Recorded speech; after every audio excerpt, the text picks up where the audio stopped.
lagi ada di Perpustakaan Nasional Republik Indonesia. Mau tahu kelanjutannya? Yuk ikutin kita!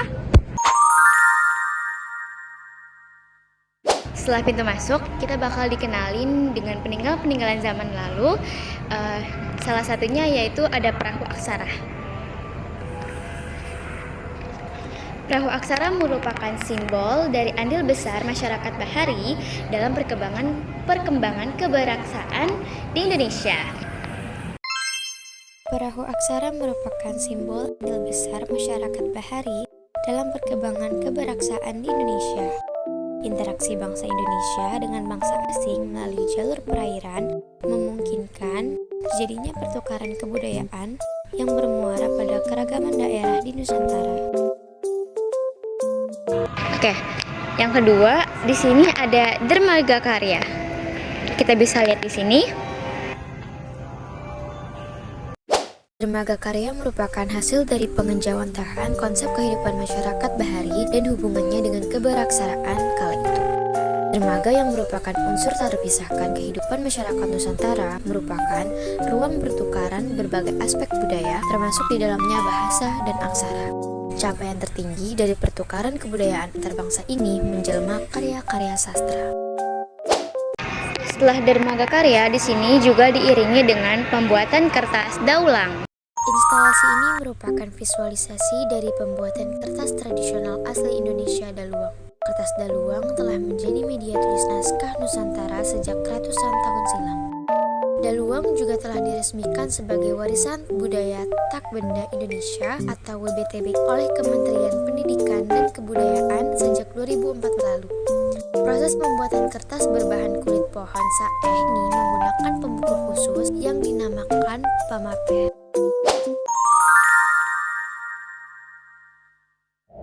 Nah, sekarang kita lagi ada di ruang perpustakaan. Yuk ikutin aku. Sebelum itu, kalian tahu gak sih perpustakaan itu apa? Perpustakaan adalah institusi pengelola koleksi karya tulis, karya rekam, karya cetak secara profesional yang dengan sistem baku guna memenuhi kebutuhan pendidikan, penelitian, informasi, serta rekreasi para pemustaka. Konsep perpustakaan sendiri terbagi menjadi 4, yaitu how to collect, bagaimana perpustakaan mengumpulkan buku, dan bahan perpustakaan lainnya. Yang kedua, how to organize, bagaimana perpustakaan mengatur jajaran bahan perpustakaan agar mudah diakses pengguna. Yang ketiga, how to serve, bagaimana perpustakaan memberi layanan bahan perpustakaan untuk memenuhi kebutuhan masyarakat. Yang keempat, how to preserve, bagaimana perpustakaan melestarikan hasil karya intelektual yang ada di dalam berbagai media dan bahan perpustakaan. Wilayah Indonesia yang luas dengan kondisi geografis yang beragam dan ketersediaan perpustakaan belum merata menyebabkan masyarakat di daerah tidak mendapatkan akses pelayanan perpustakaan umum secara optimal. Karena faktor tersebut, sejumlah lembaga, komunitas, dan individu tergerak menghadirkan perpustakaan bergerak dengan menggunakan berbagai moda transportasi berkeliling ke lingkungan masyarakat di daerah tertentu. Misalnya, perpustakaan bergerak menggunakan sepeda motor, kuda, kapal, mobil, bahkan orang yang berjalan kaki dari satu tempat ke tempat lain. Perpustakaan bergerak membawa bahan perpustakaan melayani masyarakat dari satu tempat ke tempat yang lainnya, termasuk terutama yang belum terjangkau oleh layanan perpustakaan umum secara konvensional. Keberadaan perpustakaan bergerak meningkatkan ekstensifikasi layanan perpustakaan umum pada masyarakat. Layanan perpustakaan bergerak sama halnya perpustakaan keliling pada perpustakaan umum bersifat terbuka, demokratis, melayani semua lapisan masyarakat tanpa membedakan status sosial, budaya, ekonomi, pendidikan, kepercayaan maupun status lainnya. Semua warga masyarakat tanpa mengenal batas usia bebas memanfaatkan layanan jasa perpustakaan bergerak dan perpustakaan keliling. Nah, jadi ruang perpustakaan berfungsi sebagai media pengumpulan atau media pengelolaan ilmu pengetahuan. Baik perpustakaan yang lahir dengan bentuk konvensional yang direpresentasikan melalui artefak buku maupun perpustakaan bergerak yang direpresentasikan melalui sepeda pustaka interaktif serta film dokumenter yang penggerakannya melalui komunitas di daerah. Tujuannya sama, untuk ikut serta mencerdaskan kehidupan bangsa.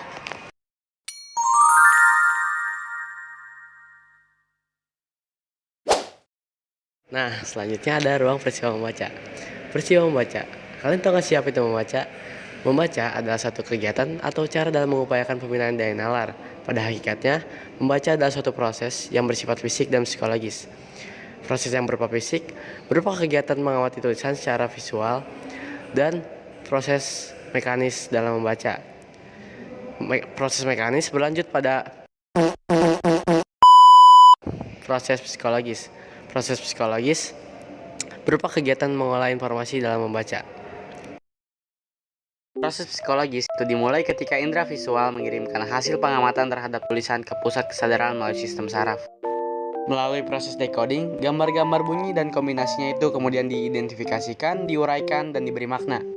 Proses decoding berlangsung dengan melibatkan knowledge of the word dalam skemata. Nah, peristiwa membaca juga menghadirkan aktivitas-aktivitas membaca dari zaman ke zaman melalui ilustrasi yang digerakkan oleh teknik proyeksi video mapping. Dalam ilustrasi tersebut, diceritakan bagaimana karya-karya tulis dihasilkan untuk dibaca atau dibacakan di depan halayak, ditularkan dari individu ke individu, dari kelompok ke kelompok, dari generasi ke generasi. Bagaimana bacaan-bacaan itu dipatrikan dalam batu, disenandungkan di hadapan banyak orang, didiktekan sampai dibaca dalam hati. Pada ruang ini pun terdapat video animasi mengenai pengaruh membaca terhadap struktur otak manusia.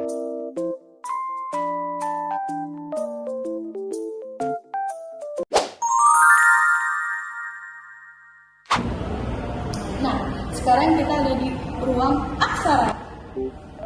Ruangan ini menampilkan perkembangan tulisan di Indonesia yang berkaitan erat dengan sejarah dan peradaban bangsa. Terdapat TV multimedia interaktif mengenai 3 gelombang peradaban asing yang mempengaruhi tradisi tulis di Indonesia.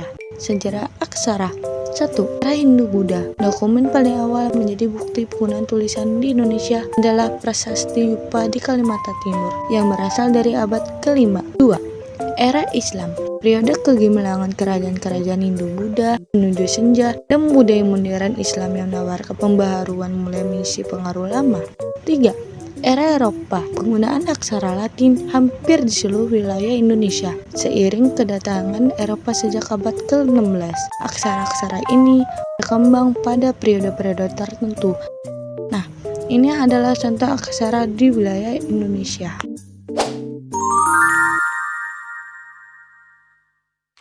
Oke guys, jadi di sini aku bakal ngejelasin apa aja sih isi di dalam Lobi Perpustakaan Nasional Republik Indonesia. Sebelum aku ngejelasin isi di dalam Perpustakaan Nasional ini, aku bakal ngejelasin tentang dibentuknya Perpustakaan Nasional Republik Indonesia pada tanggal 6 Mei 1980 yang ditandatangani oleh Daud Yusuf SE. Pada tanggal 14 September 2017, itu berdirinya gedung Perpustakaan Nasional Republik Indonesia yang ditandatangani oleh Presiden Joko Widodo. Di sini setelah aku ngejelasin sedikit ringkasan tentang sejarah berdirinya Perpustakaan Nasional ini, aku bakal ngejelasin apa aja isi di dalam Lobi Perpustakaan Nasional Republik Indonesia. Jangan di skip ya, ikutin aku terus.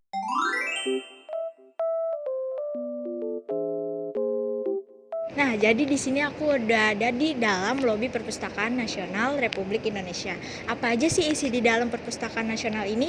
Yaitu ada buku-buku yang dibuat oleh presiden yang pernah menjabat di Indonesia dan juga dokumen-dokumentasi yang setelah kemerdekaan Indonesia. Jadi yang pertama buku-buku yang dibuat oleh Presiden Soekarno, yaitu presiden pertama di Indonesia. Salah satu buku yang dibuat oleh Presiden Soekarno adalah buku Sarinah.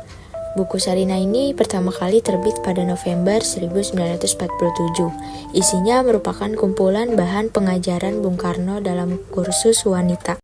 Yang kedua, ada buku-buku yang dibuat oleh Presiden Soeharto, yaitu Presiden kedua Republik Indonesia. Salah satu buku yang dibuat oleh Presiden Soeharto yaitu buku Soeharto Dipuja, Dicerca, dan Kini Dirindu. Buku ini hanya ingin membuat kita lebih mengenal salah satu pemimpin terbesar bangsa ini pada kondisi berbangsa dan bernegara yang sangat baik, dengan menelusuri jalan hidup sang pemimpin. Yang ketiga, ada buku-buku yang dibuat oleh B.J. Habibie, yaitu Presiden ketiga Republik Indonesia. Salah satu buku yang dibuat oleh Presiden B.J. Habibie yaitu berjudul B.J. Habibie Si Jenius. Buku ini menceritakan tentang B.J. Habibie dan kejeniusannya dalam membangun bangsa Indonesia.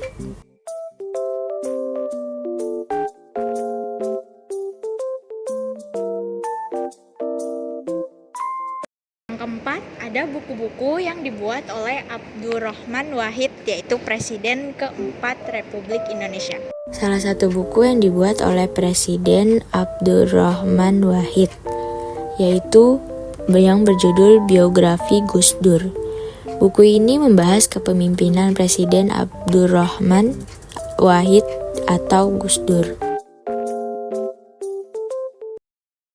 Yang kelima, ada buku-buku yang dibuat oleh Megawati Soekarno Putri, Presiden kelima Republik Indonesia. Salah satu buku yang dibuat oleh Presiden Megawati Soekarno Putri yaitu yang berjudul Megawati Soekarno Putri dari Ibu Rumah. Buku ini menceritakan tentang Megawati Soekarno Putri dan keberhasilannya menuju Istana Negara.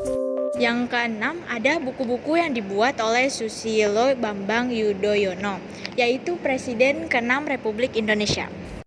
Salah satu buku yang dibuat oleh Presiden Susilo Bambang Yudhoyono adalah yang berjudul SBY Selalu Ada Pilihan. Buku ini ditulis oleh Presiden Susilo Bambang Yudhoyono sendiri, memuat pengalaman dan suka dukanya selama memimpin, bagaimana menjalankan roda pemerintahan dan sekaligus 2 kali pemilihan presiden sebagai sebuah pembelajaran.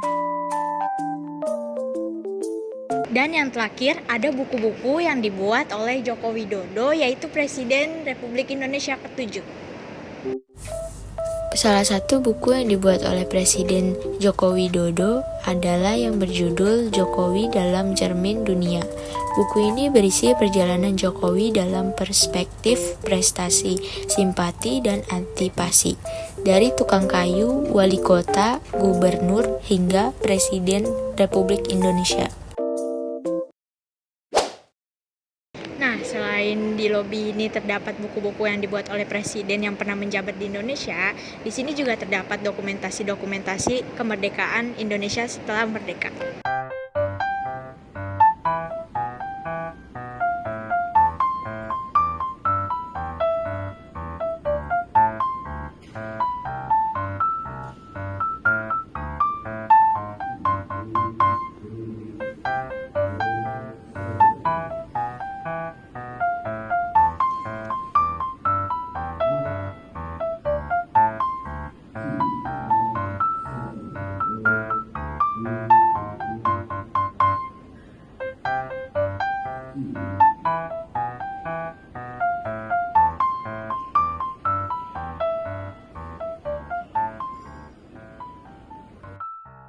Di sini ada dokumentasi pada saat proklamasi kemerdekaan Republik Indonesia dibacakan.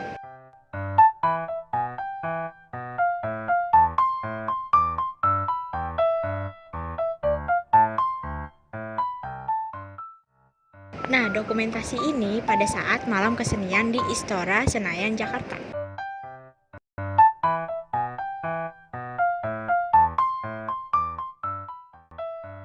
Nah, kalau ini dokumentasi memperingati pawai pembangunan HUT RI ke-27.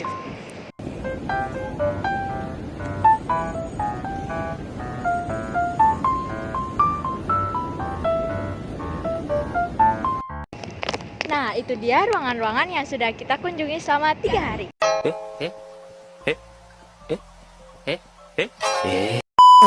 Selain dari ruangan-ruangan yang kita udah kunjungin, Perpustakaan Nasional Republik Indonesia memiliki 24 lantai.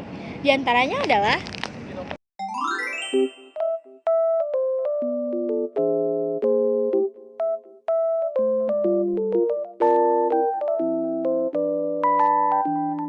dan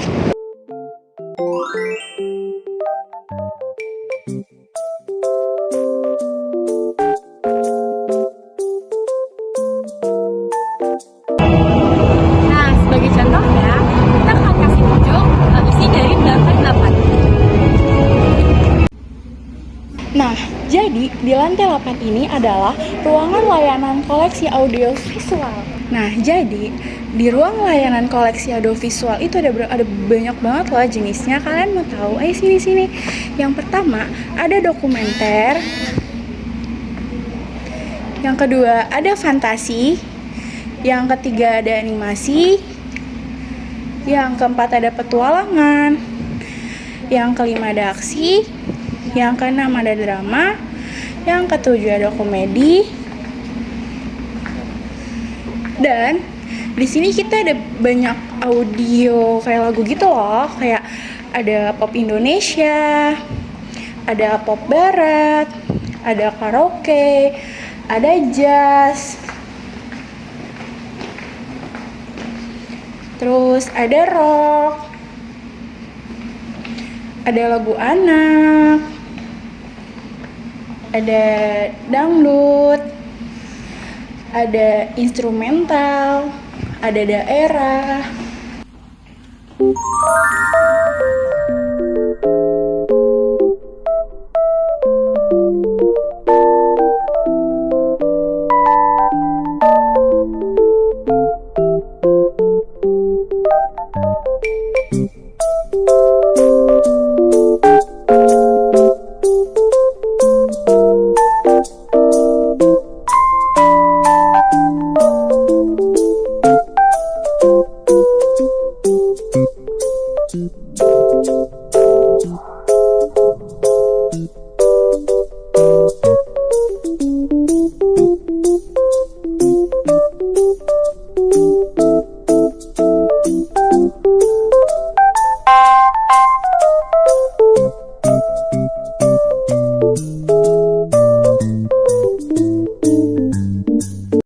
Nah, menarik banget kan isinya? Jadi jangan lupa datang ke Perpusnas ya, karena bisa meningkatkan literasi kalian loh.